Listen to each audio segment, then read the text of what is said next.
show up on time for Goga. I might not show up on time for everyone. I show up on time for Goga. Well, we got people already waiting.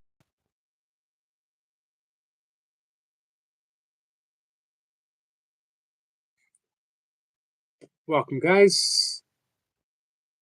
Hey, Michael.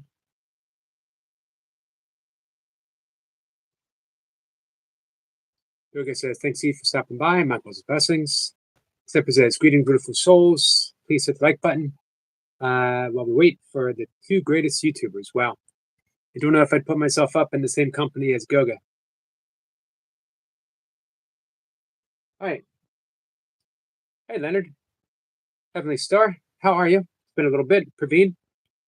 Bud Files. All right. We're getting a good crowd already. Praveen says, yogi time. Not just yogi time, it's yogi across the board time. Guys, Goga, a great yogi. I hold him in the highest of esteem. He has been a good friend. He has helped my channel. He has helped so many people. He has helped people in ways that I'm not even sure realizes. And today we're going to discuss yoga, but we're going to get to know Goga and his path towards and on yoga. It's going to be an exciting journey. We got about an hour and a half or so to talk to Goga.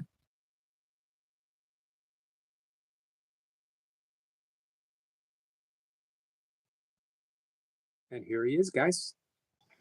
My good friend. Eric, can you hear me? I can. Okay, cool. Just give me like a second. I'm settling down.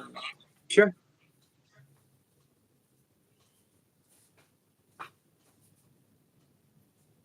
Goga settling in. Goga is so professional. He makes me seem like a rank amateur when I'm with him. I'm looking for my glasses.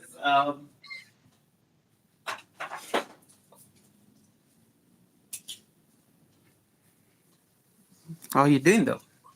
I'm good. How are you? I'm also good. I don't know if I've ever seen you in actual glasses. I've seen you in the big glasses before. I actually do. I do wear glasses. It's just that I think I wear them in office settings. And today I'm using like some bright light that is blinding me literally. So right. Yeah. When I decided to start talking to people, specifically about yoga, about meditation, about breath work, and about my own practice of A Course in Miracles, and bring up some very, very important people to me. I had a list of people that I wanted to talk to. You were on that short list. You were someone that, as a person, you mean a lot to me, as a friend, as a YouTube mentor. You mean a lot to me, and as a yogi brother, you mean a lot to me. And I decided early on I wasn't going to interview people because I wanted to be just a spontaneous conversation with a friend, no matter who it is. And I truly, truly, truly know you as a friend. So this is going to be the easiest conversation that I'm ever going to have with anyone. Thank you, Eric, for having me. I've been so excited just waiting for this day, and I'm glad that it's happening today. Sorry, guys, I'm just lighting up some incense. I do love the smell of incense in these conversations. So I'm so glad that you invited me over. I love this platform, and I love the amazing things you always do, Eric, in terms of the conversations you do have with amazing people. And thank you for considering me for this. But I'm so excited. Of course. So how do you feel being on the opposite end of the conversation spectrum? That now questions are going to be asked you? It feels very strange, to be honest, because I'm used to be the one asking questions. So now I'm like, I had to prepare for this. I feel like what you felt like when you were coming to the Sunday service last year. Right. And I was nervous, but what a big opening for me, because it showed me that um, I could talk with a friend. That all I had to do was instead of thinking of you asking me questions, thinking that I was having a great conversation with an awesome friend. Uh, you opened the door for me, Goga, in so many ways. And I told that story quite a bit of one, how you helped get me to 3K, how you helped get me to 4K, how you helped get me to 6K. Um, and I believe 8K too, because you gave me an assignment and you got so frustrated that I was not doing the assignment the way it was given to me. So you stepped in and did it yourself. I don't think it was I think I always say it's like a duty of sorts, that we are not just like as human beings generally, but I do believe we all have a responsibility to make the platform a little bit easier for the next person, because that makes us a very it makes us a very cohesive community. And it's also like the yogic way. You're showing the path, and you're also just making sure that people are also passing the teaching forward to the next person. Um, and I want to talk about yoga, and I want to talk about your path to yoga. And I know that it is wasn't an easy path, and it might be a little difficult and emotional for you. I really thank you uh, for allowing me the opportunity to help you tell that story. Before we dive back, though, and you mentioned duty, what's the duty of you as a yogi, as a yoga teacher? What's your dude? What's um, your obligation to people? I think for my obligation to, I always say to people, and not just people, in the real sense of the word, but also I do like thinking of it as a community, my community. It's just to demystify the practice, because I think there's a lot of knowledge out there, but how do you break it down in a way that your community can understand and appreciate? And I think for me, that's usually my obligation as when I'm instructing, but not just when instructing, also but as a teacher, and also just as a human being, make life easy in a way that people can understand what you're saying. I was having an interesting conversation the other day with career coach. They asked me to explain. They asked me to explain what I do for a living to a 6 year.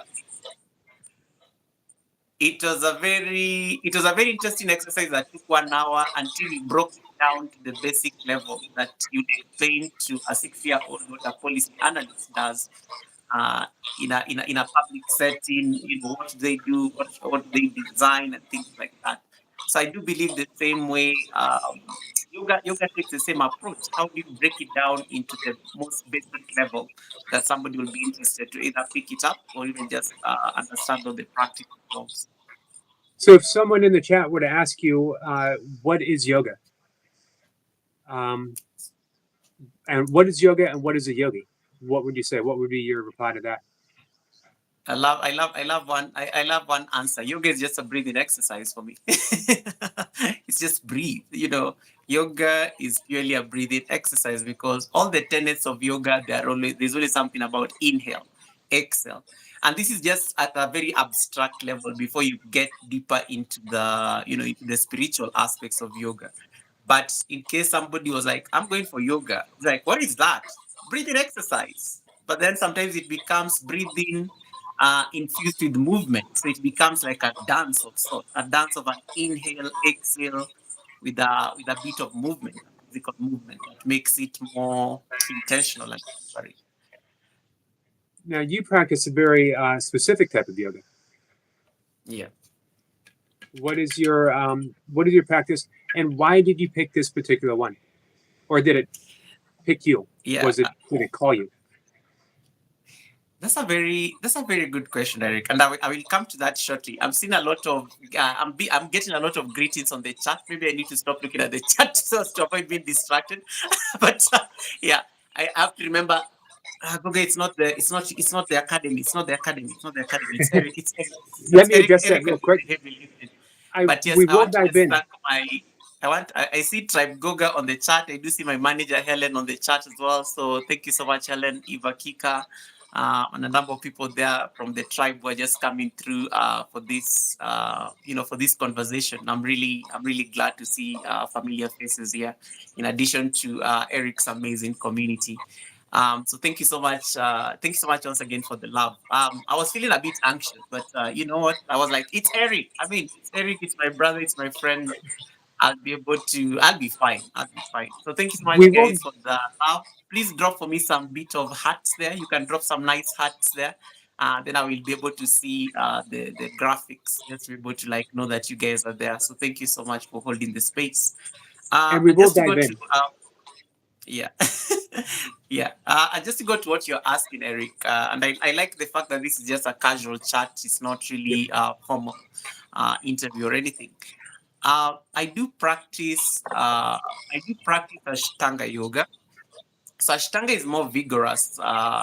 It's probably one of the most vigorous yoga styles that you can ever like actually practice.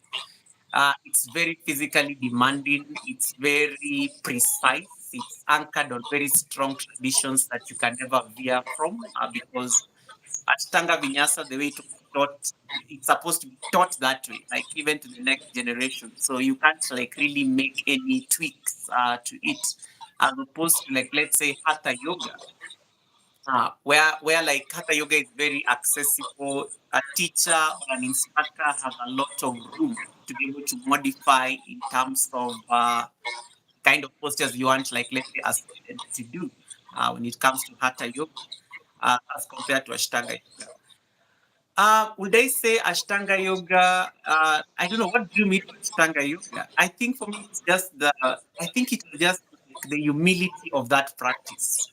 Like it has the most amazing and stunning asanas like you can ever do under the sun, but you can never master it. Like it's almost like it was designed never to be conquered. You can go through the training, you can go through the practice, but every time you show up on the mat, it's just that you just never get it. It's like you have to, it humbles you in such a way that it tames your ego. It reminds you that you're here now. The mat is the teacher, so just stay here and be humble enough to like, to learn. Um, does it fulfill your does it fulfill all of your needs, physical, emotional, and spiritual? I would say yes and no, because it's again it's a physically demanding practice. So this has anytime somebody says Ashtanga Vinyasa, it's technically a very physically demanding practice. And you guys can just Google that out and you'll see it goes up to you start from the primary series all the way to the sixth series. I think as I speak, you have less than 10 people in the world who have actually reached the sixth series of Ashtanga Vinyasa Yoga. Very few people get to that depth of practice because the primary series is already just heavy itself. And maybe Eric, I can just give a backstory on how I took up the practice. Sure. And so I'm trained in Ashtanga yoga. That was my primary training. I did go to India for my yoga training, and in addition to Ashtanga, I'm also trained in Hatha yoga. So I did get those both those aspects of training so that I could get my 500 hours of certification as an instructor. But it did not come easy because I had to start from somewhere. So when I started yoga 8 years ago, it's exactly 8 years since I took up the practice. When I started yoga 8 years ago, I was exposed to vinyasa kind of practice, which is just movement. What you typically see in a yoga studio, what attracts everybody, probably like, I'm going for yoga, they're going to stretch that particular thing. But I used to get a lot of injuries, but I never used to understand why. It's because I'm going for like a community class, I'm a beginner, I'm at a very different level of practice than somebody who's more experienced. So I ended up doing postures that I was not ready for. So training exposed that because I was like, but these are I've always been doing practice. These are I've always been approaching practice. But then training takes you through the like real adjustments that you have to make. Training takes you through like the real tips that you have to follow. Don't make a student do this. Um, until they are ready for this particular purpose. Make sure you give the contraindications to postures. Not everybody is supposed to do a handstand. These are things I never used to know when I started off my practice. Not everybody is supposed to do twists. Pregnant clients or students are not supposed to attempt any yoga twists or things like that. These are things I understood through the teacher training that I undertook in India. So when I came back to Kenya after my study in India, I had a very different approach when it comes to practice. Because for me, practice was no longer just moving through a sequence. For me, practice was, am I practicing safely? Am I practicing, do I have the necessary like tools, that I can use for this particular practice? Can I modify a posture, especially if it's useful to me? And for me, that was the best decision I think I've made, just taking that trip to some familiar. And when it comes to Ashtanga practice, I think it chose me in a sense. For me, like if I say Ashtanga chose me, I was like, I love that practice. I love the preciseness. I love the counting of the breath. I love how you have to hold a posture for long because it tests your patience. It was a mind. It's almost like a mind exercise because if somebody has to hold you in warrior number one for like 5 to 10 breaths, your mind starts the monkey mind is always like your mind is always like processing things. What is wrong with this instructor? Why are they keeping us here for this long? My legs are on fire. I need to go and get some snack after this. Your mind is already like moving. But when you come back to the breath, like anchor your breath as you say in that warrior one, take 5 deep breaths. One of my favorite teachers used to say, you do know the breath will come to an end. Stay with it. Use your breath, it's your most powerful tool. And I think it used to make things much better. And it even used to silence the mind. So anytime you see even in warrior number one, however painful it may be on the legs, I need to remember I need to anchor it on my breath. Because eventually the 5 breaths will be over and I will transition into the next posture. So that made a shift in terms of my mental capacity in a sense that I could be more patient. I could be more, you learn to be patient. You learn to be calm. You learn to wait for things because human beings are generally always in a rush. You always want to move to the next thing, and sometimes you want to prove yourself to somebody, which sometimes is not really necessary. So the practice always like reminds you that just take a deep breath in and out. You'll be fine. Nobody has ever died from doing yoga anyway. I've not come across any statistics at that effect. I want to let people know in the chat, uh, remind them of that. No one has ever died doing yoga. Keep that in mind. So, if anyone's saying, "Man, I don't want to do yoga. I might die." No one has ever died doing yoga. Yeah, You can't say that about everything, you know. Um, absolutely. I, I figured what we'll do is we're gonna talk for a bit and then we'll answer some questions. But I do want to ask one question from Eve because it sets us up on where we want to go. Why did you start yoga? What drew you to yoga? Uh, that's a long story. Guys, you better get your drinks. We'll be here for a while. Eric, how much time do we have? We have about an hour and a half. All Plenty of right, time. cool. Don't worry. I'm just messing with you.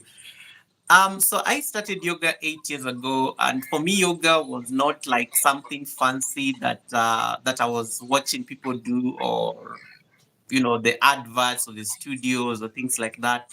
First of all, guys, I do come from Africa, Kenya to be precise. In Africa, yoga is not very mainstream. It's still fledgling in a sense that most people still don't understand it. Most people still view it as an Indian kind of thing. So it is not very popular. It is not very popular. So choosing that path was already setting me up for like a lot of questions. It was setting me up for like a lot of explaining to my relatives and people and other people. But 8 years ago, I was on the verge of. I think I always say that if I did not break 8 years ago, then I think I got this life because I did have I went through like some serious depression 8 years ago. And this was as a result of the kind of work I was doing, because I was I don't want to get into so much into the details, but I was employed in public service, and it was a very high level of public service when I had to undertake some assignment that was very sensitive. But little did I know that that assignment would have some ripple effect. So we finished the assignment, did the work, but then, as anybody will tell you, anything that is very public interfacing attracts a lot of attention. So me and my colleagues, we got some death threats. So people used to call us every single time. People are like putting a bounty on our heads because of the work we had done when it came to that assignment. But of course, there were assurances from the organization that we're going to be protected. There are days I used to have security, like leaving my house and being brought back home. I could not leave my house when the sun was up. I used to leave the house like at 5 in the morning when it's still dark so that my neighbors don't even see me. And I used to come back home very late just to avoid any human contact in terms of people who know me because of that assignment. So we finished the assignment, of course, a few death threats here and there. But little did I know that, of course, I pretended to be fine because, well, I've done my work. I'm in the media. It's a very a momentous occasion in your career and things like that. But I did not know the blowback that will come as a result of that assignment. So we finished the assignment, and I'm scared of leaving my house.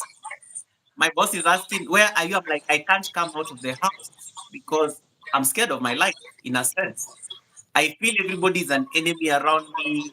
I totally isolated myself from everybody, family, friends. I was never just meeting anybody because deep down I was like, these calls that I get at night, these threatening calls that I get at night, it can be anybody." So the problem is that, okay, so my boss says, "Okay, you can take some bit of time off work, and then when you're ready to come back, let me know." We did not get enough support, I think, when it came for the debriefing after the assignment. And I think that must have been one of the mistakes that happened and got me into that particular situation. So the more you start isolating yourself, it's very easy because I just needed to call maybe like my aunt in case I need supplies, groceries to be brought to the house. She could easily do that for me. I'm seated in the house. I'm not doing much. I never used to be a yoga person by then. I just used to be work, cook, and things like that. So it gets to a point I've not left the house for like 2 weeks. I don't even know what's happening outside. Of course, I can see from my window, I see cars and things like that, but I've never like literally had any human contact. I'm not interacting with people. When people see messages, I'm just looking at them because I don't know. I was in a place of fear. I was in a place of what was going on through my life.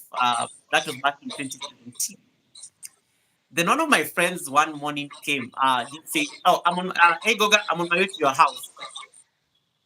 It was a Saturday morning, I remember very well. So he came all the way to my house and he's like, "Okay, I'm downstairs." And I'm like, "Okay, you can come up the stairs." So he comes up the stairs. It was very early in the morning, like on a Saturday morning, but I was already awake. So he comes, rings the bell, of course, let him in, and he's like, "How are you doing?" I'm like, "I'm okay." Of course, he always used to hide it and everything, that I'm fine, there's nothing, there's no problem. But he could see right through me. And sometimes, guys, you need somebody to see right through you. He's like, "No, you're not okay. And I want us to go somewhere." And I'm like, "Where are we going?" Because this is like a recipe for disaster. Because remember, I don't want to go outside. So him getting me out of my house is already like a lot of thoughts coming in. But so like, "No, no, no, it's a good place. Let's just go for like a few hours and then you'll come back and then let's see whether you can, let's see how you feel after this." So of course I was like reluctantly, I'm like, "Okay, fine. Uh, how many hours did you stay? More than 2 hours?" I'm like, "No, it won't even take more than 2 hours. We'll be back in 2 hours." We get out, we get into the car. So we drive all the way. It's like, I think like about 30 minutes away from my house. So we drive about 30 minutes away from my house. So, and guess where we are going to? We're going to a yoga studio. And I'm like, what happened here? Like, no, I do this every weekend. So I thought maybe you could accompany me for the practice just to get you out of the house and make you do something different. So we go through to the yoga studio, you register at the entrance, you do the waiver and stuff like that. Then you get into the studio, the mats have been rolled out. The instructor was just coming in and announcing for people to settle in. And of course, I'm practicing next to him because I have no idea what yoga is. I don't even know what people are doing. I'm just in like a big crowd of people in a space. But one thing struck me, Eric. These people are very friendly, they are very welcoming, and they were smiling at me. You know, that was very different. I was used to like a lot of hostility based on the work. I was not used to like people are very friendly and people are not even judging me or anyway. They did not know me, and yet they were very kind to me. It was the kindness I think that struck me when I was getting into the studio. So we started practicing, and of course, it was like I think the practice was so long. To be honest, it was my first yoga practice because I think it was only 1 hour. It felt like 3 hours or something like that. What was the I style? never I never stayed until the end. It was the vinyasa yoga. I never stayed until the end. I was like, nope, it's time. I've done enough peopling. I need to go back because I think the practice pushed me in such a way that I am sweating, I am weak, I am shaking like a leaf. I did not have any strength at all. My legs are wobbly. I cannot hold balance. I was a mess. I'm that kind of person who used to be a perfectionist back in the day. Everything had to be perfect. Everything had to be perfect. So I was not doing these postures perfectly. But nobody seemed to care. People are just focusing on their own practice. But for me, I cared a lot about how the practice looked like. I was not giving myself the grace of being humble to learn. It was the first time I was doing this. And the instructor kept on saying, focus on your own practice. I am busy looking at the people around me and now they're doing all these amazing shapes. Now they're finding their balance and things like that. I'm like, I need to do that. Little do I know that that person has been practicing this for like 8 years. This one has been doing it for like 10 years, 15 years, and things like that. I left the practice because it was too much. I think after some time it was too much. So I told my friend, we need to go. I am done. I'm done. So now when I was just like rising to leave, the instructor comes to me. The instructor tells me, no, don't leave immediately. I want you to lie down on the mat just for like a minute or two. Shavasana. Eric, that was the best feeling out there. I just needed to be still. Just be still for that 1 minute before I went back to the chaos. Um, that is my life.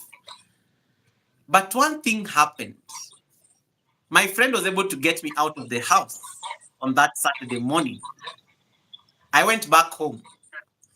I asked him, how often do you guys like do this thing? He's like, oh, you can go for the community classes on Saturday, but they always have classes throughout the week. I'll send you the schedule. I'm like, okay, good to know. So I went back home. I forgot about that incident. So my friend gets a transfer out of the city. He moves to a different city. So on Saturday morning, I'm like calling him, can we go back to that place? I'm curious again today to just experience, whatever I saw in that studio. He says, I've already left town, but you know your way, you can get a cab and things like that. I stepped out of the house. I went back, I took myself back to that studio. And Eric, I stayed until the end. And then I went back the following weekend.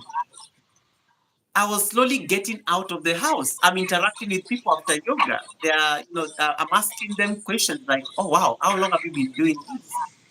It got me out of my shell. So instead of me locking myself in the house, depressed and feeling sorry for myself, I started getting out more. I started asking questions to the studio like, "How often do you do this? If I want to, like, let's say, come in the course of the week, because I mean, there's nothing else I'm doing. I'm on a break." So they give me the schedule. It was very nice. Like there are these nice community classes that even happen at lunchtime. So I say, let me pick like one or two of them. And then I kept on showing up. I'm slowly getting out of the house more. I'm making new friends. In the yoga community. I used to have very serious body image issues back in the day.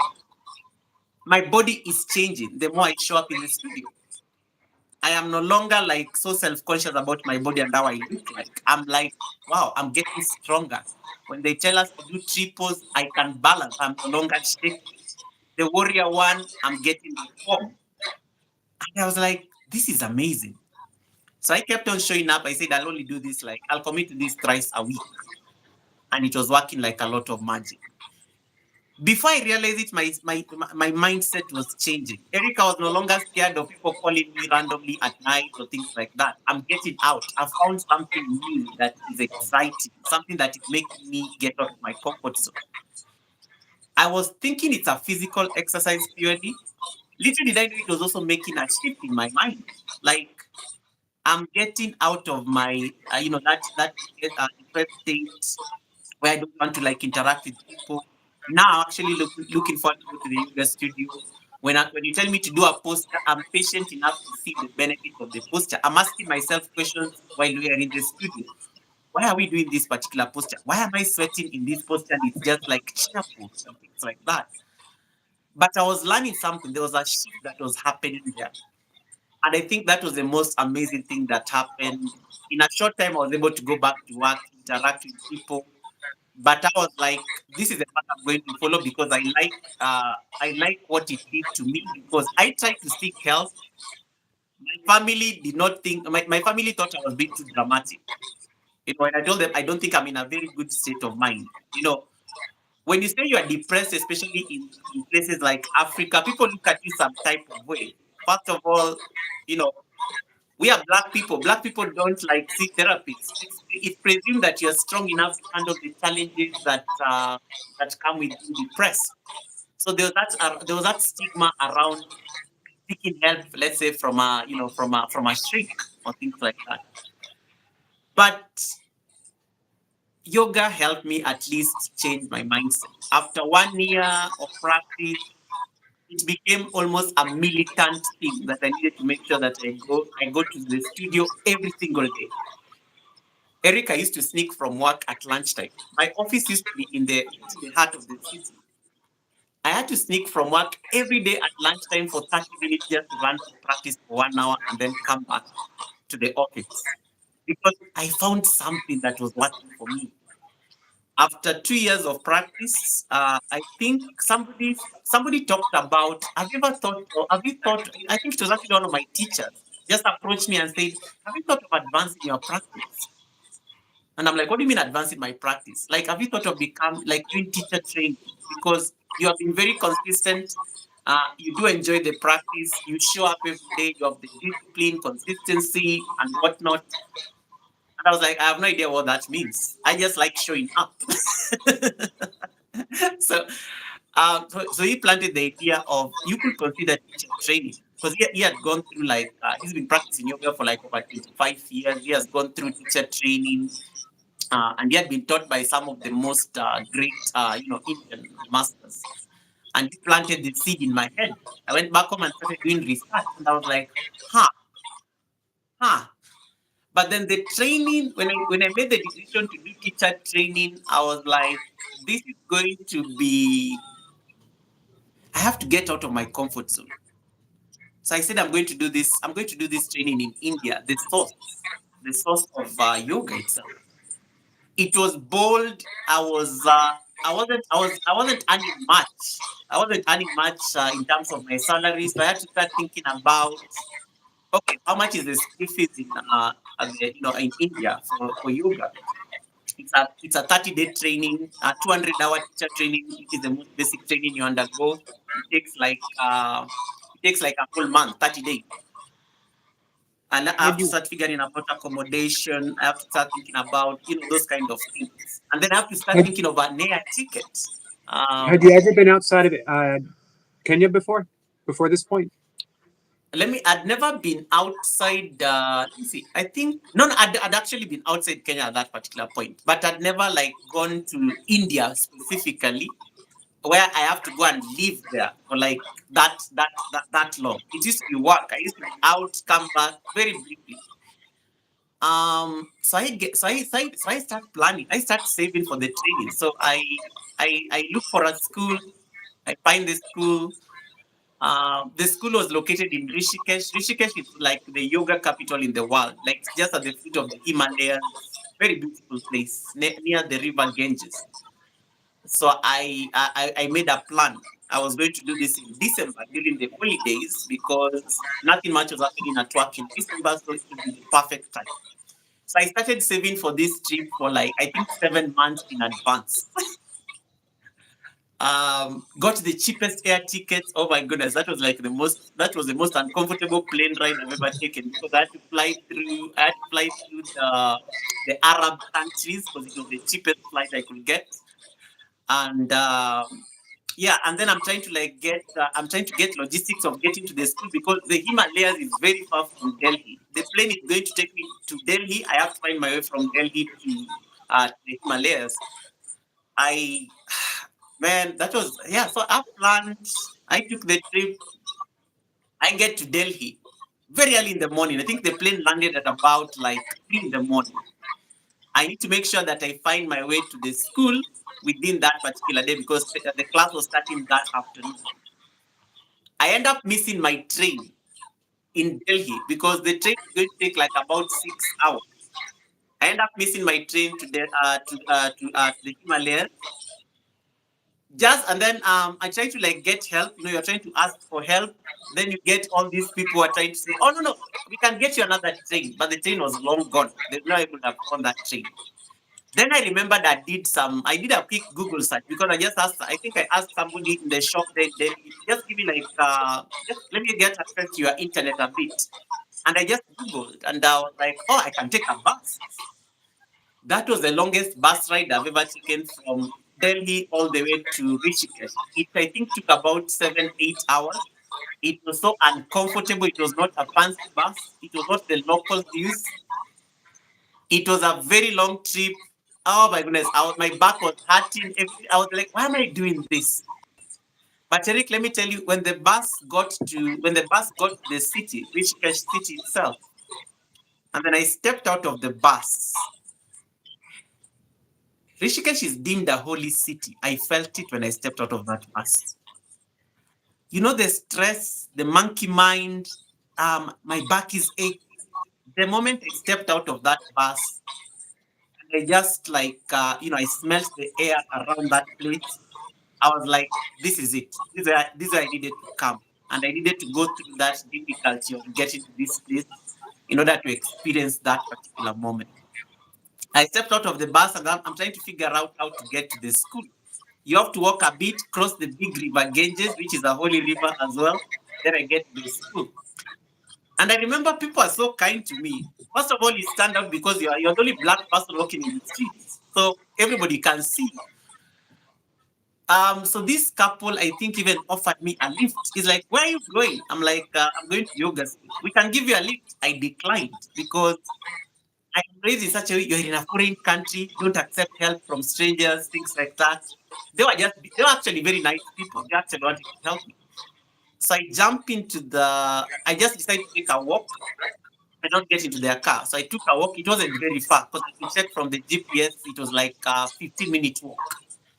I walked across the river, across that huge bridge. I was seeing a lot of ashrams.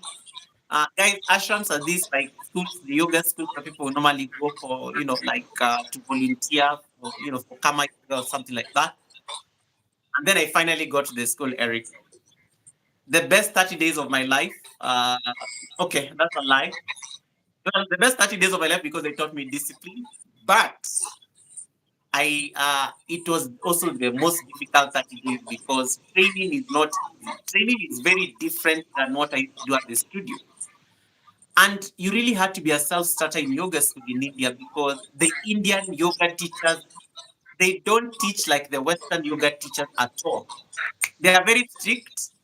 So for the first time when I think my teacher was correcting a posture, I was like, be nice, But there was nothing about them being nice because you have 30 days to master this particular posture.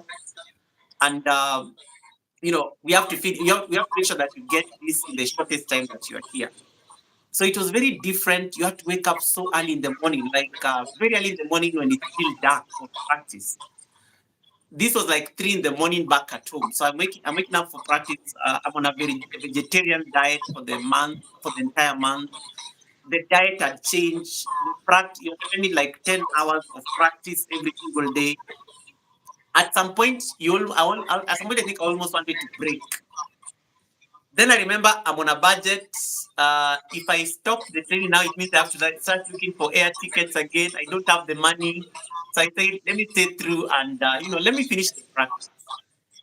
A lot of my classmates actually left the practice in the middle of the training. They could not just handle it. It's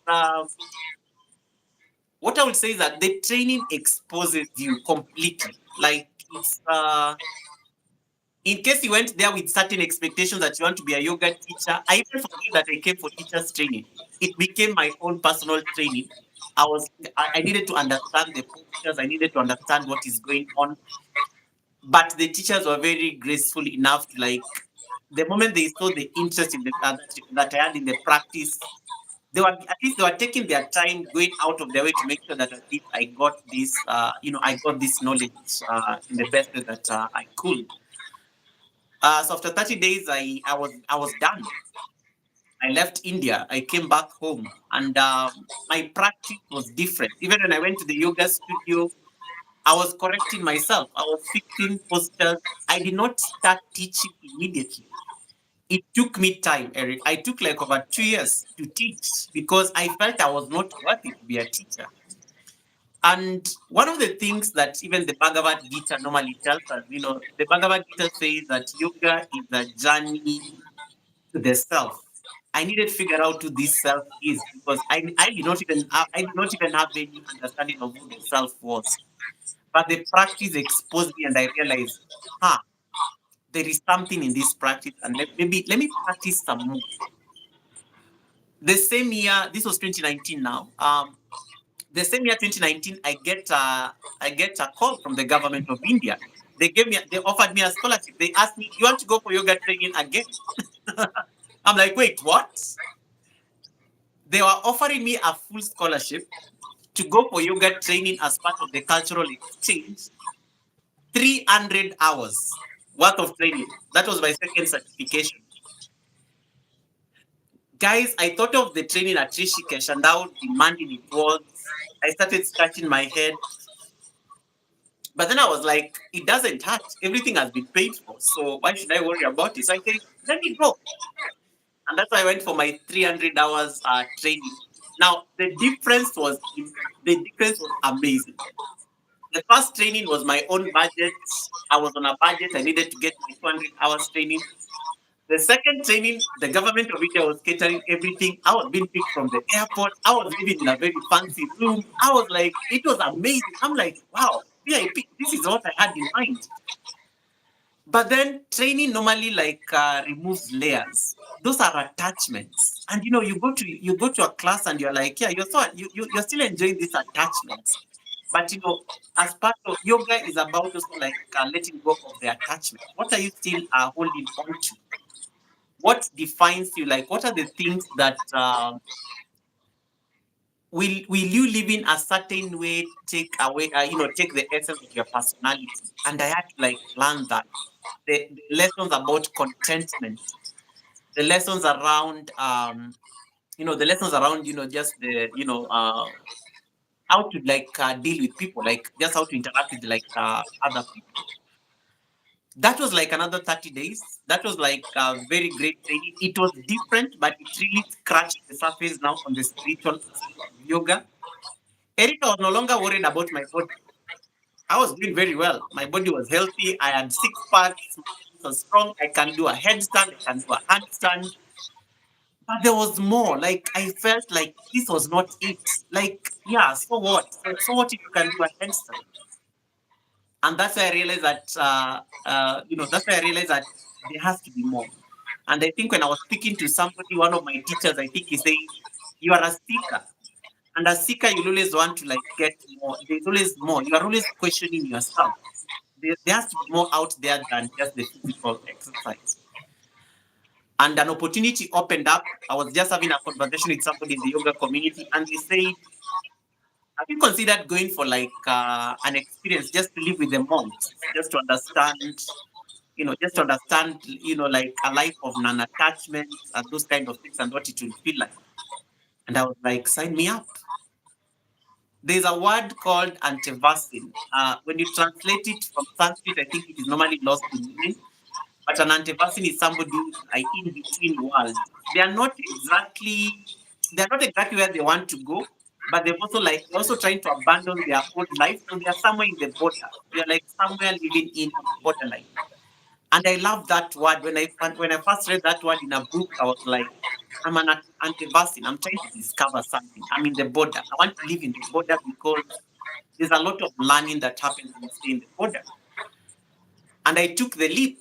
Guys, I took a flight to Thailand. I went and lived with monks for like about 3 weeks. I had no access to technology. I had no access to like my family or anybody. The monks live a very interesting life.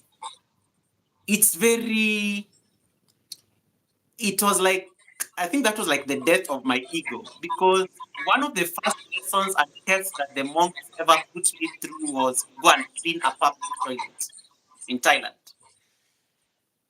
Guys, I'm Goga. There are certain comforts I believe that I used to enjoy back at home. When I was made to clean a public toilet in Thailand, I felt like it was demeaning my status and things like that. But I remember when the monk was having a conversation with me, like later on, to ask me, Goga, what is the lesson you learned from this? And of course, he's like, why did you feel angry when you were cleaning the public toilet? Why did you not stop cleaning it? The monks ask you very specific questions, and it is like what you call self-inquiry. And then I realized the answers I was giving the monks were really me, me, me, me, me. And that is the human essence. We're always just thinking of ourselves.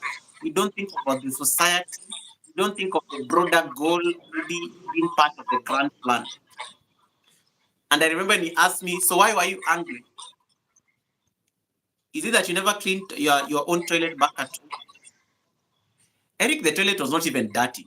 It's the toilet was literally in where monks live in a monastery. Like it's very clean. They already observe like hygiene, cleanness, and things like that.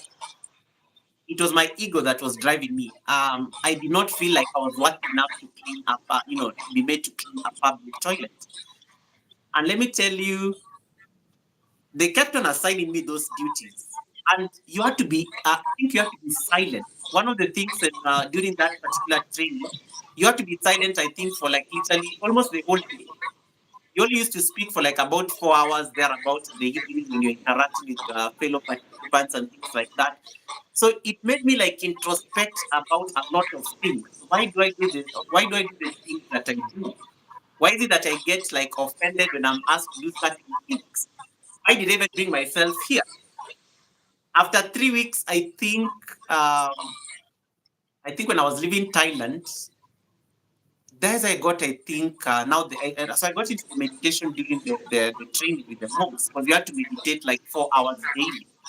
And part of meditating sometimes was just sitting in stillness and you're looking around and you're like, what is going on? You can't talk. The environment is beautiful. You can't photograph it. You don't have a camera. You don't have a phone. You have to experience that beauty. And you have to like let it imprint itself in the mind. I think that was one of the most magical experiences. I'm saying that if I was a content creator, then I think I would have given them hell. But I'm glad I was not a content creator during that particular experience. But I came back a different person. I came back home, Eric. My speech had changed. I was extremely mindful.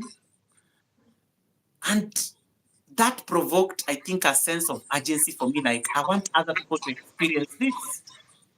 I like what my life had turned out in just barely like 3 years. So much had happened. I was no longer the same person who was locked up in the house, depressed, stressed.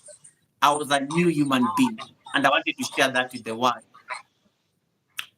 So I got offered my first class by my classmates, who asked me to come and teach. There are some policemen who used to do training every morning at 6.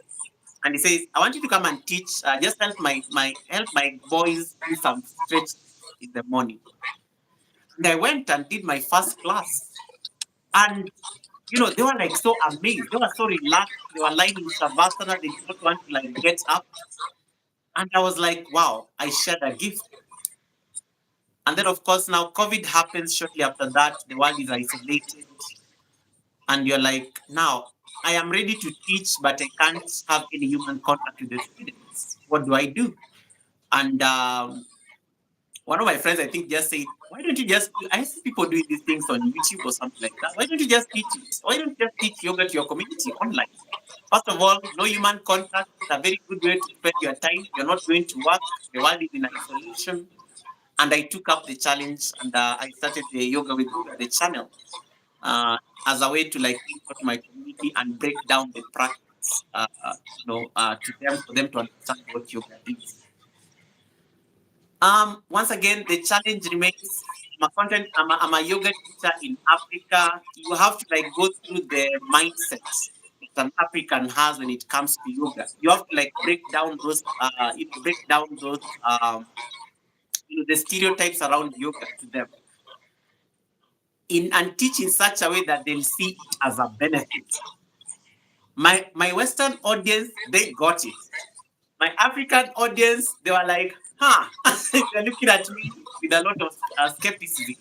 I still identify myself as a Christian, but they're like, "You're a Christian, why are you practicing yoga?" So these were some of the things that I had to like grapple with, especially during that particular time.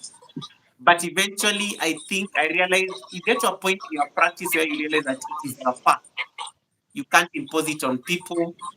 Um, the less, the work is really inward. Like for me, yoga, I think, was an inward journey. If I remember that young man in his late 20s who could not leave the house, to the person who can now stand on a stage and teach 500 people without shaking, commanding the attention of 500 people in a garden. That for me was like a huge shift. I still believe a lot can be done when it comes to demystifying the practice, especially in this part of the world. But one of the things I've learned is that I have to approach the practice as practice is really personal. I think, and it varies from one person to another. For some people, it may be the physical exercise. That is what attracts people into the yoga practice. But the spiritual aspects where you actually have to sit down in stillness, meditate, your breath alone can actually solve a lot of problems. And I like the breathing exercises you normally make the community do here. Just staying in stillness, close your eyes, bring a gentle smile to your face, take a deep breath in through the nose. That is life, the prana that is flowing right through your body. For me, I did not know something as simple as breath is enough to just create a mind shift to anybody who is like feeling very stressed and things like that. And that is a long story about how I took up yoga. So it has not been healing is not linear in a sense. Healing has a lot of ups and downs. There are days I second guess myself. There are days you just don't want to show up on the mat, because showing up on the mat, showing up on the mat is really like it's like a microscope is on you. It's really put you on the spot. But anytime you show up on the mat, you always live better. You always live like a better person. Anytime I show up for practice, I will not live like the same way I approach the mat. And that's why I keep showing up anytime I'm practicing. And another lesson that I learned through the healing journey is that never compare your journey. We are all on very different like paths. One of my most respected teachers has been practicing yoga for 30 years. I've just like hit my 8-year mark. I will never get to their level, because the time I get to 30 years, they'll be practicing yoga for like over 60 years. And I think that is important for people to internalize when it comes to yoga practice. So even if you're going to a yoga studio today, never compare your practice with anybody. Everybody is on a very different path. Everybody's going to experience yoga in a very different way. So give yourself the grace to use it as a lesson, and a launching pad to just discover yourself. Because I think once you embrace that, I think a lot of good things will start happening. And yeah, so Eric, that's my long story. Unless there's any question, Um, I like telling that story because it's fascinating. I love hearing it because I know um, I've wondered how did Goga become yoga with Goga? How did this journey come about? One thing I want to touch upon, a central theme of my channel is forgiveness, and a lot of times we don't equate that with the practice of yoga. But as you mentioned, forgiving your forgiving your body where you are now, not holding it against what you did yesterday. Every time you show up on the mat, it's a different moment. You're here with the body that you have Yeah. today, not the body that you had yesterday. Could you maybe touch a little bit on forgiveness playing a role in your own yoga practice, how you show up every day, fresh, new? Yeah. I think I do love that. And I think self forgiveness is a very important thing. One of the things that yoga uncovered, I think, I think I was holding a lot of, I was holding like a lot of, I think, grudges, I think, against either my upbringing in a sense. And I used to think life should have happened differently. I used to think I should have gotten certain things that I never had the privilege to get when I was growing up. Um, and I think yoga was one of the ways that I think I had to like say, let it go. You are here now. And sometimes just that let it go is also like an act of forgiveness. It's radical. It's actually like a radical step that you can take just to improve yourself. And for me, forgiveness, I think, even just before you think of forgiving others, sometimes you have to like letting go. Sometimes means you have to like don't hold on to just holding on to past hurt because it feels like if I let it go, it's like I will not have something to be attached to. And sometimes self forgiveness is now one of the ways of like letting go of that attachment. Sometimes you hold you hold like onto a lot of past hurt. You hold on to a lot of you hold on to a lot of grudges because you feel somebody betrayed you in a certain way, and because holding it feels like I do have the power. I will never forgive you because you wronged me on this particular you wronged me on this particular occasion. Forgiveness sometimes starts from you in the sense that lessen your burden.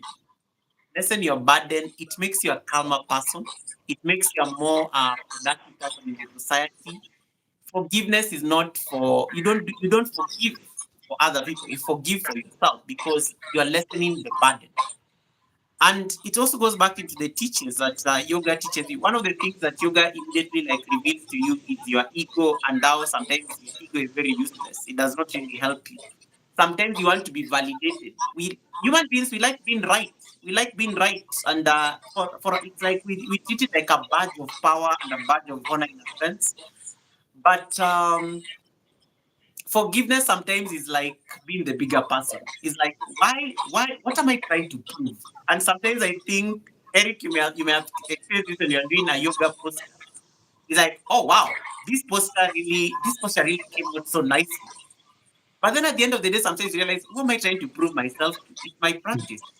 So sometimes forgiveness is a very radical act of non-attachment, and it has to start from you.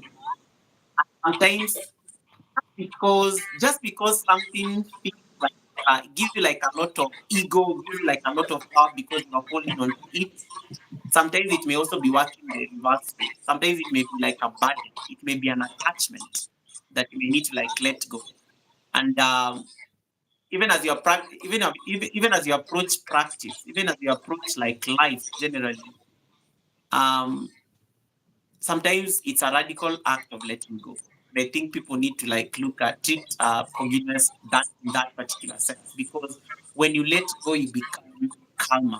It's like a burden has been lifted off your chest.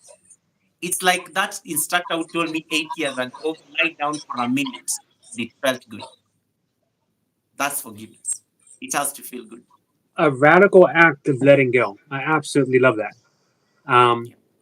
Man, if you only if I asked you to come up and talk And if you came up and only said, forgiveness is a radical act of letting go, and then you left, that alone would have been worth everything. That was Thank an you. awesome, awesome statement. So, what's a day in the life of a yogi for you personally? Um, for me, I think mindfulness like really stands out for me because one of the things I think I never used to understand is, I mean, again, if you're driven by ego, you're driven by achievement. Ambition is not a bad thing, but sometimes ambition ends up stepping on the toes of other people. And one of the things that I think I had to walk away from sometimes was this rat race. Like we are working so hard, we are trying to achieve something. What am I trying to prove? Like, who am I trying to prove myself to? And for me, I think one of the things that I realize is that I do get a lot of joy when like you're living mindfully. It is uh, it is like you meet somebody in the street and they ask you for help, and it's natural for you to just want to help them. You meet a puppy, and this is my life. This is my life after yoga. I was now paying more attention to very subtle things. There's a time there was a puppy on the road. I was going to work, so I was walking to work. Very small puppy on the road. I don't know who the mother was, but the puppy was on the road. There's a very busy. It's morning traffic. People are going to work, so a lot of cars and stuff like that. I get to the road. I see the puppy. I want to walk. I'm like, it's not my business. I take like 3 steps away from the puppy. It bothers me. I come back. I pick the puppy, I place it, I tell there's a gentleman I think was operating like a furniture shop there. I'm like, I don't know who the owner of this puppy is, but it bothers me leaving it on the road. It is small things like that when I would have not just been bothered about it. So for me, I think living mindfully stands out as one of the life choices that I think the practice at least infused in me. And then also the one of the things I remember I was told by when I was graduating from yoga school by my masters was you are obligated to pass this knowledge forward. How do you pass the knowledge forward? A day in the life, being a yogi sometimes is like you find yourself correcting postures when you're not even supposed to be doing it. Like, can you just like it's really natural. Like you find yourself correcting people like, oh, you're slouching too much. Let us say that we can adjust this, things like that. I do share the yoga message as I was taught in opportunities and forums that I can, and that normally I always feel like it's an obligation that people need to know because not everybody is going to have the luxury to travel to Asia to undertake training. But I do have all this knowledge. Sitting on it does not really help in any way. So how do I pass the knowledge to maybe somebody else who may want to like tap into the benefits of the practice? So that has also been something that I have to do like on a very intentional basis when I'm teaching my students, when I'm curating content around yoga, or even when I'm just like in a yoga studio setup, and even in my own personal practice. I feel good after practice. How do I share with you guys why I feel so good? I always say people are not getting it. Guys, yoga is amazing. But it's like a gospel that you have to keep it's like a gospel that you have to keep singing for people to be able to get it. So I think that is what I think I would say in terms of how I approach the practice on a day-to-day basis. But I do stick to my own practice because I one of the things that yoga teaches is that it's not a destination, it's a journey. Because somebody was saying, why do you keep showing up? You're already an instructor. You already have like your qualifications and everything. And I'm like, that was not the point. The point is how you can sustain the practice. You have to keep showing up because every day the practice is different. Erica been I had a very bad wrist injury that took me out of practice for like about 6 months. I could not practice Ashtanga, and Ashtanga involves like a lot of jump backs and arm balances and things like that. At some point, I found myself like regretting. I'm like, no, this is not the way. Because in my grand scheme of things, I should be like going for my Ashtanga tertiary practice and things like that. Why did I get the wrist injury? But sometimes you're like, trust the reroute.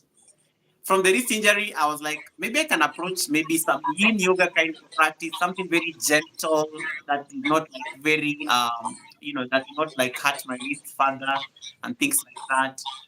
And that was part of healing. I took a yoga challenge like 3 months ago. For 1 month, I said I'm going to practice in the studio alone. It was showing up like like almost like military, showing up on the studio, doing yoga practice under the instructions of my instructor. And at the end of the 1 month, I can do my arm balances. The injury is no longer there. I can no longer feel the pain and things like that. That is the beauty when it comes to practice. You can always go back. And you can always go back. And sometimes practice teaches you the limits. Sometimes you can dare your limits, but again, sometimes you need to avoid injuries because you have to be mindful when it comes to practice. But my wrist injury is gone. I'm easy. I have my arm balances back. I have, I felt like I'd lost everything for 6 months. But the body remembers. The body remembers because you've invested like 7 years into the practice and you're still investing time into the practice. So those are some of the dynamics when it comes to my personal practice that I'm appreciating. And that's why I keep showing up. You Meditation, a big part of that is also like sitting in stillness. And even the Bible, those of you are Christians, you do read the Bible and they say, in stillness there is knowledge. Sometimes you just need to sit still, do nothing, silence, let your mind just be silent. And please just take some breath to do that particular exercise. I'm glad you brought And that up. say I that wanted again. to. I'm glad you brought that up because I wanted to ask you: has yoga enhanced your Christianity? I would say yes, because I'm more. I mean, at the end of the day, now the most definition of, at the most like deeper definition of yoga, because yoga sometimes is now like, it's like a communion with the divine. Because I no longer look at yoga now from the asana perspective. Yoga is now everything. Yoga is a way of life now. Yoga is not just me showing up and doing like some fancy stretches. Yoga is how I interact with society. Yoga is how, what are some of the things that I do? My space, my mindset, how I approach, interactions with people. One of the key tenets when it comes to the yamas and the niyamas, you are told non-violence. Non-violence even non-violence does not mean like physical violence. Non-violence even in terms of what you are thinking. I think that's like a very amazing thing. Like even when you start thinking a violent thought, you need to like catch that thought because it's still like violence. So I think in a sense that yes, it definitely has an answer like Christianity because these are some of the lessons that you are taught, even in the good book, the Bible. In stillness there is knowledge. The Bible says, "Be still and know." Only when you are still enough can the divine community. We live in a world, and I like looking at it this way, to those of you who are Christians. When you read the Bible, especially the Old Testament, I always get fascinated. How did the prophets used to hear God? Like God used to speak through the prophets. God used to tell these people to go and tell the people to do certain things. But the world we live in nowadays has a lot of noise. And one of my spiritual advisors told me, yes, there's a lot of noise in the world nowadays. Don't stay still. Because if people could only just stay still, they would know. They would know. But we live in a world where there's a lot of noise, there's a lot of chatter, there's a lot of distractions. How will the divine community do today? And I think I had to make those parallels, and I was like, I want that stillness. I want that relationship that the prophets used to have with the divine, or whichever higher being they live in. Because I think it was the most profound conversation they must have been having for them to get the messages to pass to the people. It's beautiful. The philosopher Blaise Pascal said, "All of man's miseries stem from his inability to sit alone in a room." And you summed that up perfectly. We look around society, and it's busyness, busyness, busyness. Everyone has their eyes on their phone, uh, or busy social media. Even when you watch news, it's not just the news. There's a banner giving you more news beneath the news. Um, Absolutely. there's never there's never time to take that moment, and yoga offers you that moment. Even when you're in a posture, you find those moments of stillness. Um, Absolutely. amazing. You mind answering questions for a bit? Bring it on. All right. All right, guys. Who's got questions for Goga? And thank you so much, guys, for your patience. The other time I think I was to come here, I was caught in between travels and stuff. So yeah, my apologies. We should have done this like last week, but well, today is the best day. It is. Yeah, So, not a question, but Sniper says letting go is a journey inwards to achieve stillness and self realization. 100%.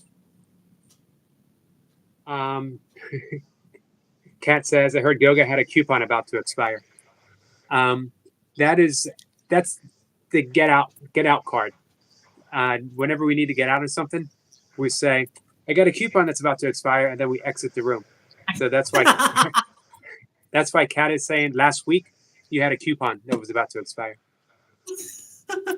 Um, hey, my first official practice of yoga, not a single asana was taught. Ooh. Um, it was Paramahansa Yogananda's Self Realization Fellowship, Kriya Yoga, and there was a lot of breath work, there was a lot of meditation, there was a lot Mm. of lectures. Eventually, we got to what he called energetic exercises, but not a single asana was taught. And I did that for Wow. a little over little over half a decade or so, 6, 7 years. Um, and I had done other uh, yoga before that, but that was my most intensive at the time. And not a single posture. Nowadays, people would be like, "That's not yoga." Yep. How how has your how's your yoga expanded past the mat? I do like that because nowadays I find myself seeking more and like you'll always know that shift, especially for people like us who started from the asana route. Asana is the most like, and asana just translates to posture. So asana is the most like visible form of yoga practice. You get to a certain level of practice, that point where you start asking yourself more questions. When the self inquiry starts kicking in, like, I want to know more of this. Why am I more calmer? Like, let's say in why do they say that my breath is my most powerful tool? For me, I kept on asking these questions, and that's when I think I knew I was ready to get off the mat and start scratching deeper, uh, and figure out there have to be other elements in the yoga in the yoga practice beyond the asana. Something as simple as like part of the niyamas we have to study. Like what you do with the books and the readings and stuff like that. Self study is something that you have to take up. Sometimes you have to lose yourself in the service of others. Karma yoga. These are things that I could not like reconcile. And some of us just love looking for knowledge. That is a whole body of yoga in itself. I totally, I think, had a very different perspective when I started asking more questions. And it's okay sometimes to be asking more questions. Some people will be stuck. Some people will stop at the mat, and that is okay. That is what practice looks like to them. But the moment you realize that you're an antivaccine, you are in between borders. You are seeking the knowledge. You are seeking to know more. Then you will know that you are ready. And I do remember what my teacher said that, yeah, one day you will know that you're ready. So despite all the asanas that you can do, and asana, let me tell you, I am not trying to discount the practice, but anytime I'm doing asana is a very small part of my practice now. I don't even I don't even think it, or I don't even like elevate it at any particular level. Because the reason we practice asana is to make sure that we are comfortable enough to come and sit in stillness. That is really the whole purpose and the whole goal. I do get Eric, sometimes I'm in some forums and people are saying, "Oh, can you perform for us this particular posture?" And they get offended when I say I don't perform postures. That's not the practice. I cannot do it. I'm not going to demonstrate it. I'm not going to do it. Right. Come to a yoga studio, come to a practice, and we can delve deeper.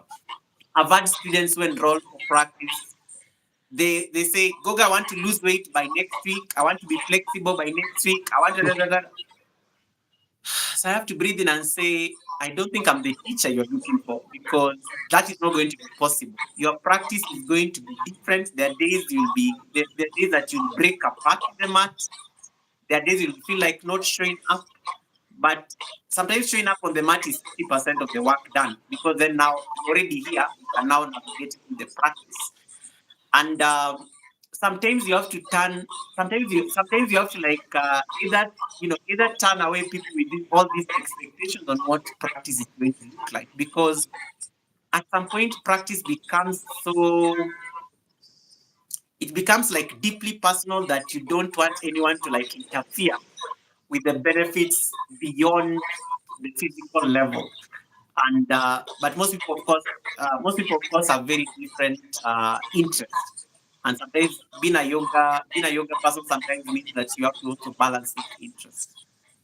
It sounds like you have evolved into a jhana yogi, that the path of self study and inquiry.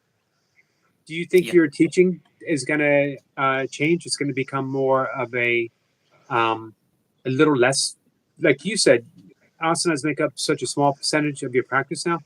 Do you think you're going to eventually, if not now? And I see on your channel, in your membership, you actually are a lot of meditation. You did a 21-day meditation not long ago, challenge for people. Yeah. Do you think you're going to end up teaching more jhana yoga?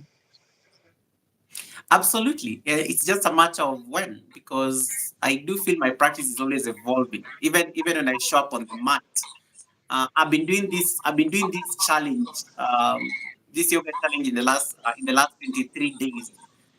And sometimes I even forget that I'm live, because I go put it live and I start my practice. I get lost in the practice, because as I'm moving through the postures, I'm like, how is my inhale? I'm looking at something as simple as my breath.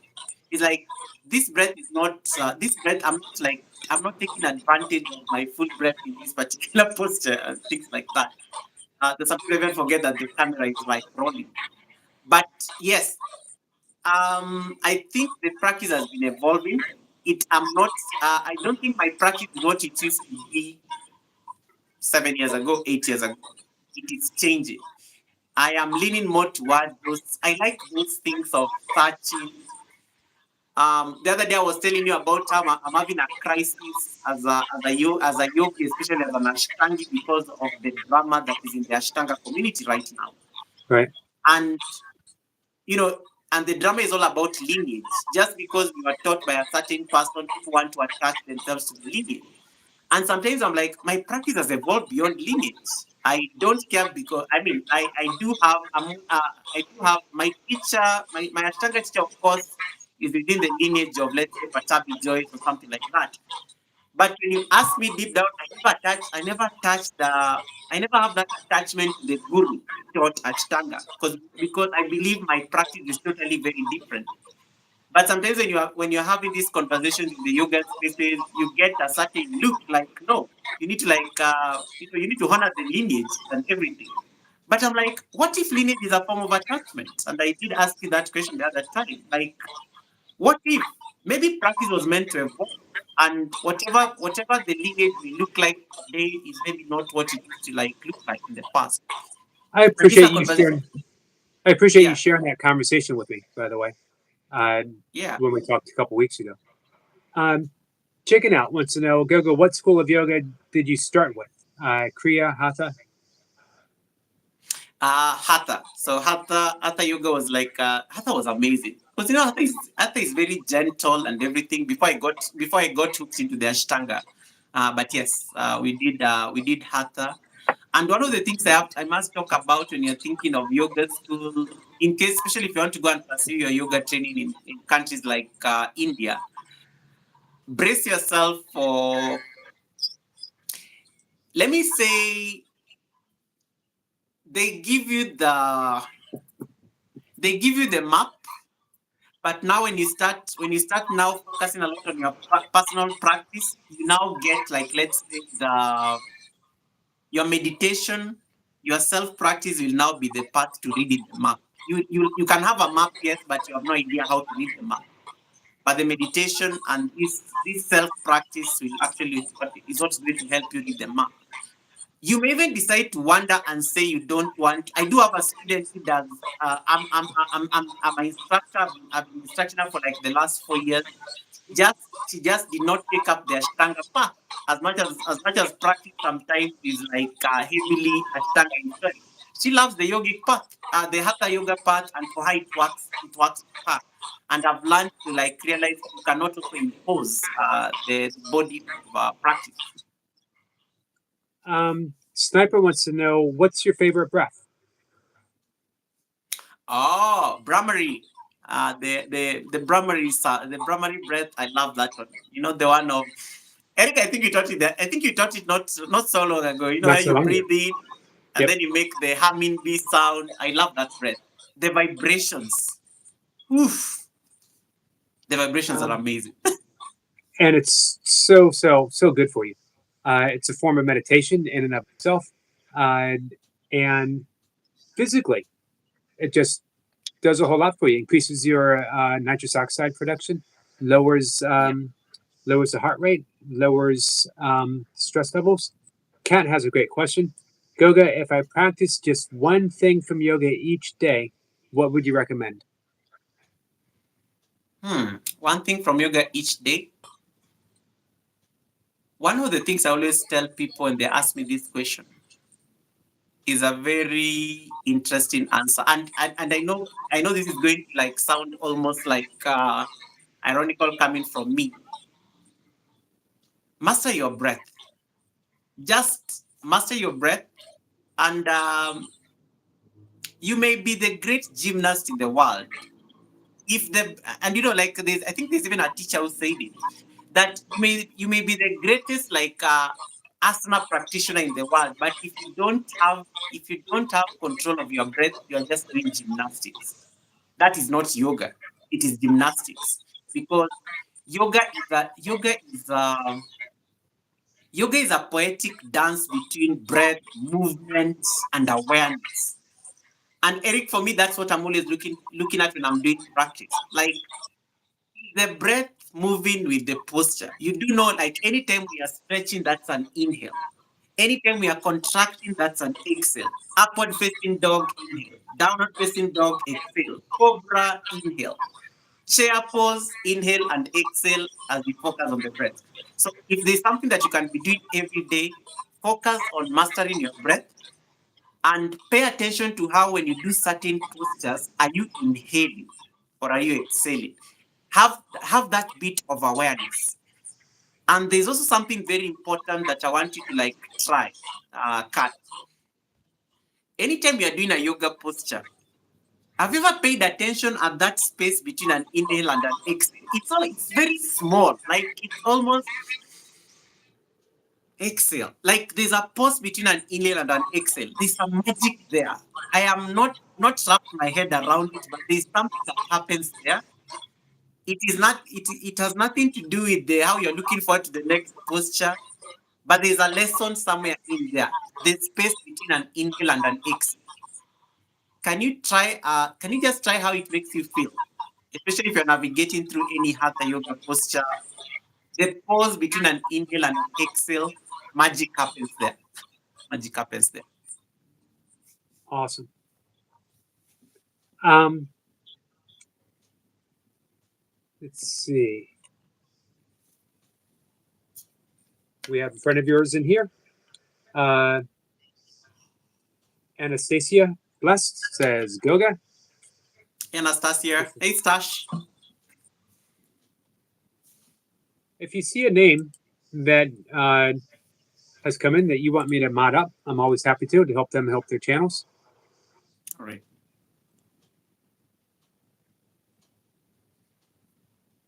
Okay. All right. Checking out says Goga and Eric, have you visited Isha before? I have not. I have not. When I was in Bangalore for my second training, the Isha Center was just like 5 minutes away. I could literally see their roof from my room.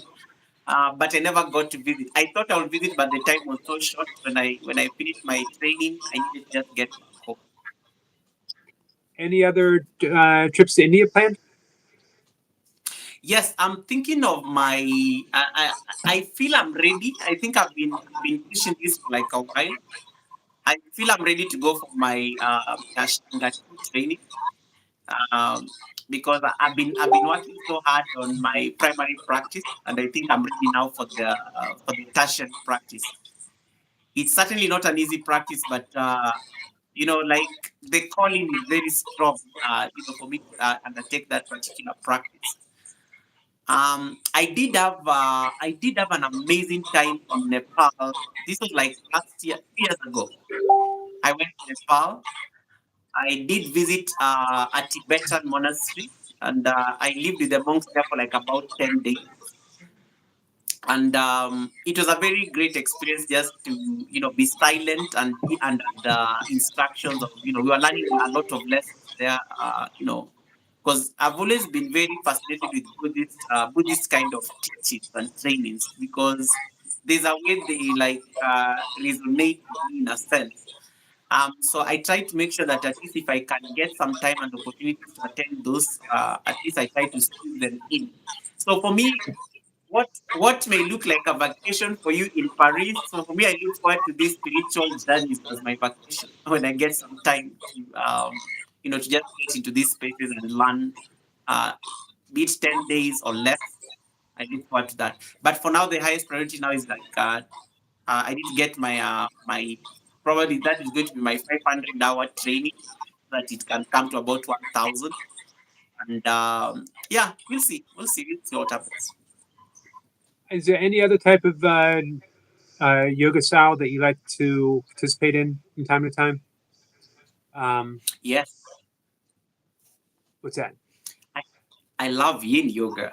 I don't know. I think there's a way. Yin. There's just something about the stillness in Yin and how it like stretches your muscles. My Yin yoga teacher, I used to be very.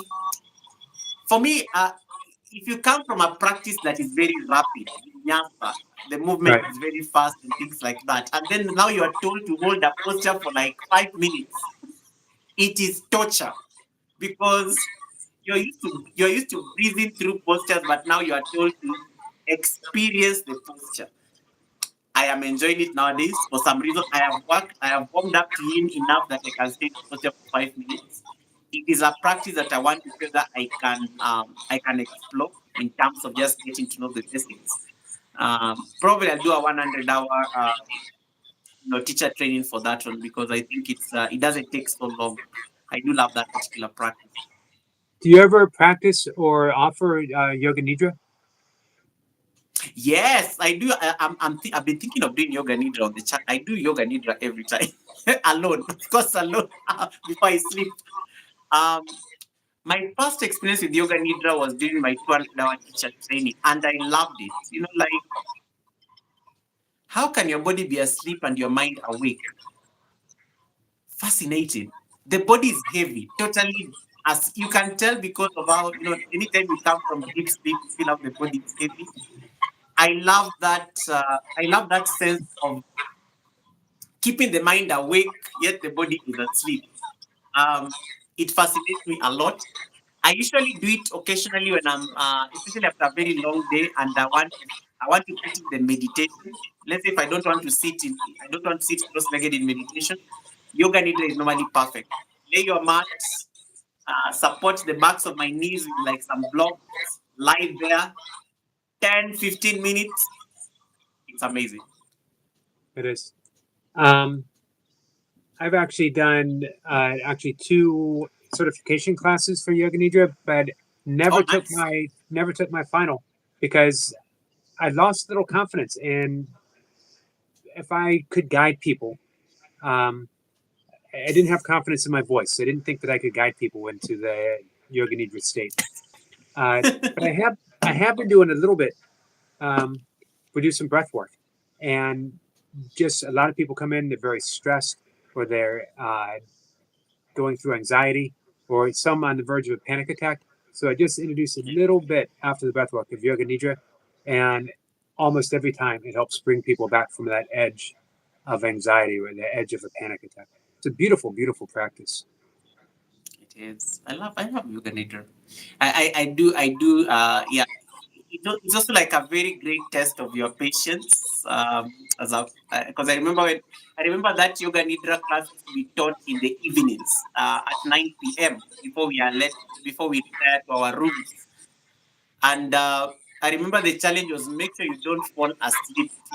And I remember half the people used to fall asleep during yoga nidra, and it was amazing. Just I love the feeling after that practice.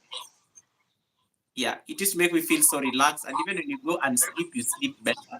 Um, I need to be doing more. I wish I could do more of it because I think it's a very beautiful practice for people to actually experience. It is. And I'm going to give you one last question, one last little topic to explore, and then we'll Mm. wrap it up. For me, the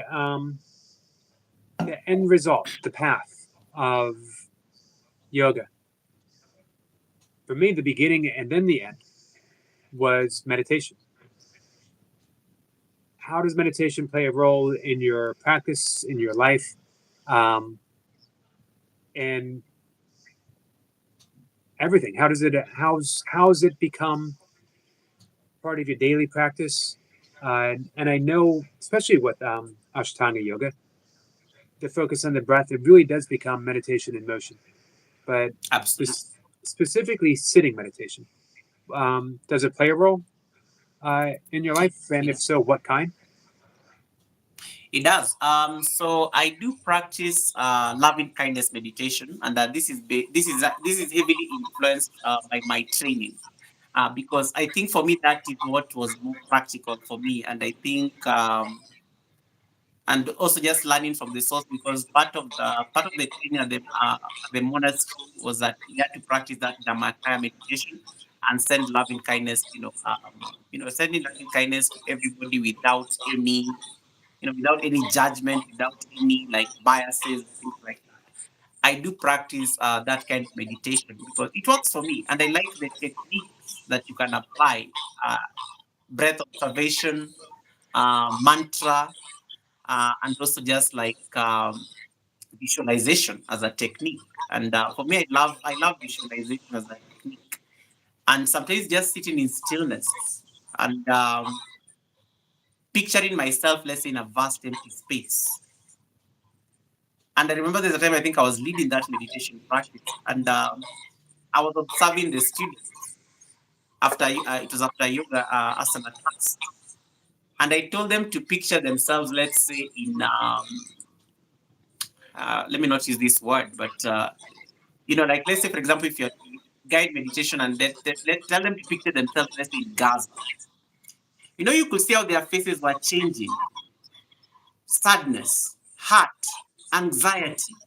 You know, it is amazing how the human mind works. And then you slowly bring them to, like, let's say, imagine yourself in an ocean, the ocean breeze hitting your face, the wind, they're smiling. Eric, these are people seated in the same room. The mind is a very powerful tool. And sometimes, like you try to imagine things like, how do you know your mind is very powerful, guys? You may not be an astronaut, but can you picture yourself in space? Just close your eyes now for a bit. Just close your eyes now for a bit. You know, just close your eyes wherever you are. Then imagine yourself, like, let's say, in space. People are dreaming of going to Mars. your mind will actually take you to Mars. You've never been there, but you can be there. Just that's how powerful the human mind is. And I think I do love that particular meditation because sometimes it helps me just like anchor. It tells me like anytime like done in the practice, I usually spend at least 10 minutes after any physical practice to apply any of the techniques. Mantra is definitely the most challenging of the techniques for me. Breath observation, very easy because the yoga practice, asana practice, normally you're doing it anyway. Mantra meditation, there's something about mantras that are very powerful. And most of you, I think, will be taking the angle of affirmations. I've realized the best way to make my mantra meditation easy is to think of the affirmations, the things that I want to affirm myself with. You know, it can be something as simple that I am enough, I am powerful, I got this. You know, it can be something as simple as that that you can just keep repeating to yourself until it becomes like the only point of focus. Um, and then brings your mind to that place of stillness. So yes, the Makaya meditation, loving kindness or metta meditation, that works for me perfectly. Um, I'm going to say something to wrap this up. And I love that you said meta meditation because no one and all of YouTube demonstrates loving kindness the way Goga demonstrates loving kindness. You give it away. Uh, it's your aura. It comes from you. Uh, I appreciate everything that you do, and I think anyone who comes in contact with Goga instantly falls in love with him. And I think that's the result of your practice of yoga and your practice of loving kindness, of meta meditation. Thank you, Eric. Appreciate that. Thank you. Thank you for spending this time with me. Thank you. And thank you, everyone. Thank you so much, everyone, for the time. Thank you for listening to us for, oh my goodness, 1 hour, 30 minutes. Time flies so fast. It does. Eric, is this how I keep people long on the. Now I'm even thinking of, this is how I keep people long at the Sunday service? It is, and longer. And not only that, then you send them over to someone else's live stream for another hour and an hour and a half.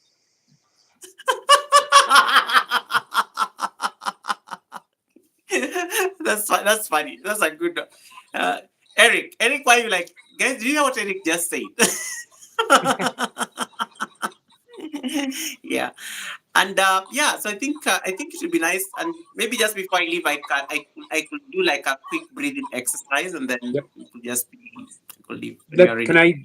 Can you introduce everyone what you're gonna do? Goga's gonna do a breathing exercise for us, guys. Yes. Yes. So I'm just going to guide you through like a gentle breath observation exercise.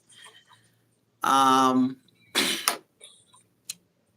just for like about 2 minutes. Don't worry, I won't keep you here longer. So just for like about 2 minutes. So I'm going to just start with the posture. So wherever you are seated, you could be in an office, you could be like you could be seated like at a restaurant or wherever it is, or a coffee house. I want you to just like bring awareness to how you are seated, and I just want you to like sit upright a bit. Okay. Maybe roll your shoulders up, take them back. Maybe you can do these shoulder rolls 3 times. Sorry, I'm making you guys do yoga. Yeah.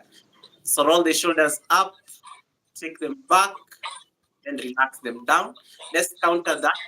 Take them up, forward, down.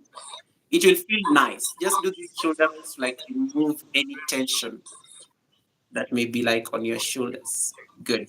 And then take them up and then take them back. So you want to hug your shoulder blades. Naturally, your chest will open and then relax them. So your chest stays open. This actually makes it easy for you to take in the inhale because your chest is open to receive in the inhale.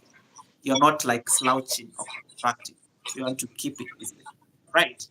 Then I want you to just bring your fingertips, like just bring your fingertips to touch and then just place them down there. So the fingertips will give you a sense of awareness. In yoga, we call these mudras. Mudras are like hand gestures. So there are so many mudras. Maybe one day we'll talk about them. So adopt this mudra is the most simple. Or if it feels like too much, you can just take the peace position. So usually the peace position, you just place your hands on top of each other and then you just let them relax. It still keeps your chest open. Okay, so stay there. And then I want you to just gently close your eyes. As you're closing your eyes, don't squeeze your eyelids.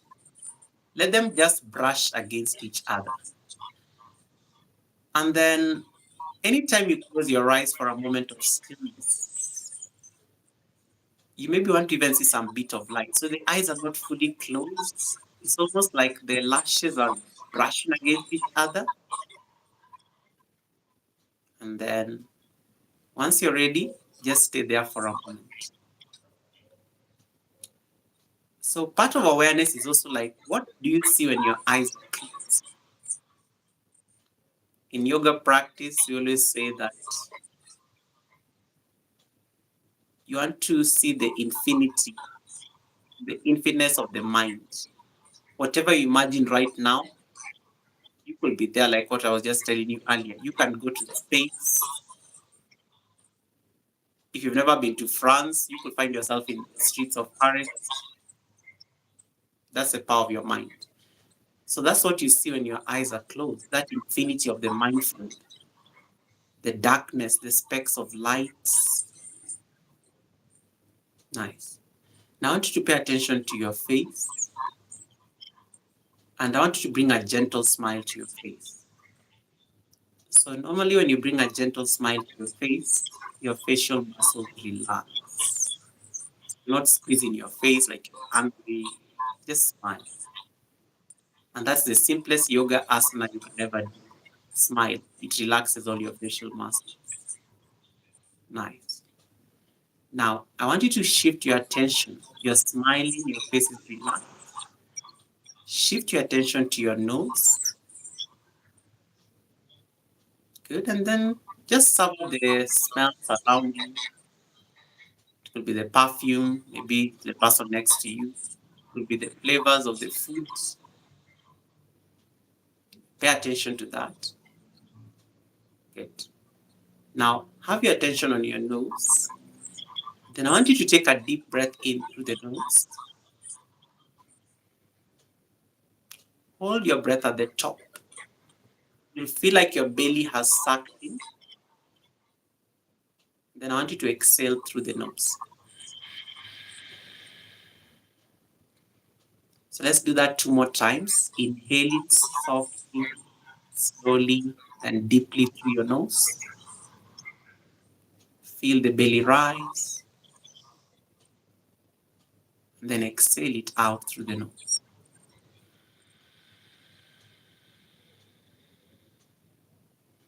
Let's take 1 more breath here. Inhale.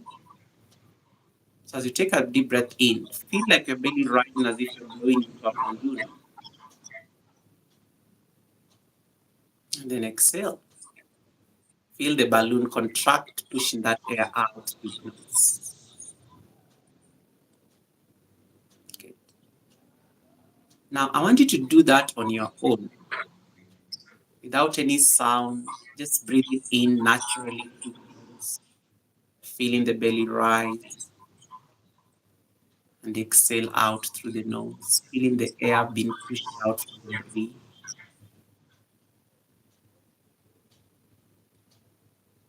You're still keeping that nice gentle smile as you do this exercise. Maybe for 1 more breath. Exhale.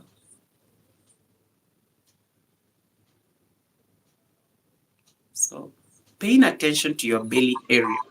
Feel how the belly is rising and pushing the air out. Just do that more, maybe a couple more breaths on your own.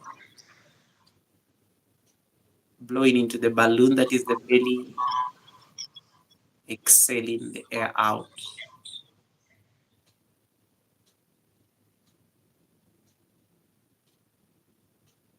Paying attention to that nice rhythm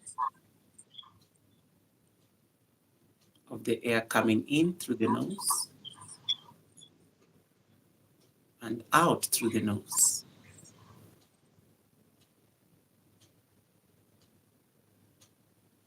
And you'll notice that your attention is now focused on this rhythm of the inhale and exhale. And that right there is just you observing your breath.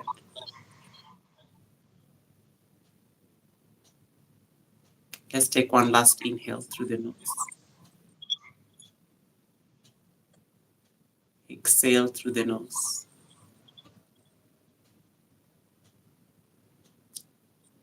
Bringing your belly to total relaxation. And just relax here for a moment with your eyes still closed. Bringing that nice gentle smile to your face. And then slowly just tap your fingers. And then slowly, gently start opening your eyes, revealing a whole new world. Namaste. Thank you so much. Um, Very simple exercise. You just observing your breath is enough to just change your mental state. And that's why we normally say your breath is your most powerful tool. So use it. Thank you. Beautiful. Thank you so much. I'm going to see you Sunday over at your All place, right. of course. Thank you, Eric. And I hope you come back. Anytime. Anytime.